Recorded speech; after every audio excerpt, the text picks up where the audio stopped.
रिक्षामध्ये बसून जा आणि धनुष्यबाणाला मतदान करा. रिक्षाला विसरू नका आणि धनुष्यबाणाला सुद्धा नाही विसरणार ना, पक्का. आमचे बनकर आणि बांगारकर यांच्या नेतृत्वामधलं पॅनल विजयी करण्याचा निर्धार करावा अशा प्रकारची विनंती घेऊन मी आपल्या समोर या ठिकाणी उभा आहे. रिक्षामध्ये बसून जा आणि धनुष्यबाणाला मतदान करा. रिक्षाला विसरू नका आणि धनुष्यबाणाला सुद्धा नाही विसरणार ना, पक्का. कारण की तुम्ही एकनाथ शिंदे साहेबांच्या आणि अर्जुन खोतकरच्या लाडक्या, तुम्हाला लाडक्या बहिणीचा दर्जा कोणी दिलेला आहे सांगताना बहिणो, तुम्हाला लाडक्या बहिणीचा दर्जा कोणी दिलेला आहे?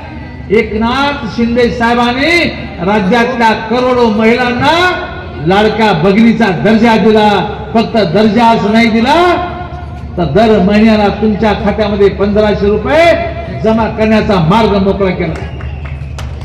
मला आठवतं ही मागणी वाढणार आहे आणि एकनाथ शिंदे आहे तोपर्यंत ही योजना कोणी बंद करू शकणार नाही. मी या लाडक्या भगिनीचा जालन्याचा अध्यक्ष आहे. तुमच्या सर्व लाडक्या भगिनीच्या फॉर्मवर शिफारशीवर कोणाची सही आहे? अर्जुन खोतकरची सही आहे. अर्जुन खोतकरच्या सहीने तुमच्या सर्व लाडक्या भगिनीचे फॉर्म मुंबईला गेले आणि एकनाथ शिंदे साहेबांनी मान्य केले. तो नेता आपला आहे आणि त्याच नेत्याचा पक्ष तुम्हाला या ठिकाणी मतदान मागत आहे. आमचा नेता हवा आहे. आमचा नेता गरिबांच्या बाजूने उभा राहणार आहे. एक झाल्या राज्यामध्ये कोणत्या मुख्यमंत्र्यांनी मेडिकल पर्यंत इंजिनिअरिंग पर्यंत मोफत शिक्षण केलं मुलीचं?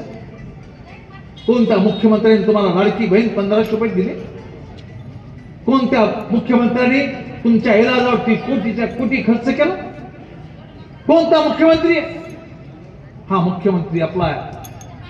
हा मुख्यमंत्री तुमचा, हा मुख्यमंत्री आमचा आहे. आणि त्याच मुख्यमंत्र्याला तुम्हाला बळ द्यायचं असेल तर जालना महापालिकेवरती तुम्ही भगवा फडका ही विनंती घेऊन मी आपल्या समोर या ठिकाणी आलेलो आहे. मला पूर्ण खात्री आहे तुम्ही हात वर करून सांगा तुमचं मत धनुष्यबाणाला. बाबा तुमचं मत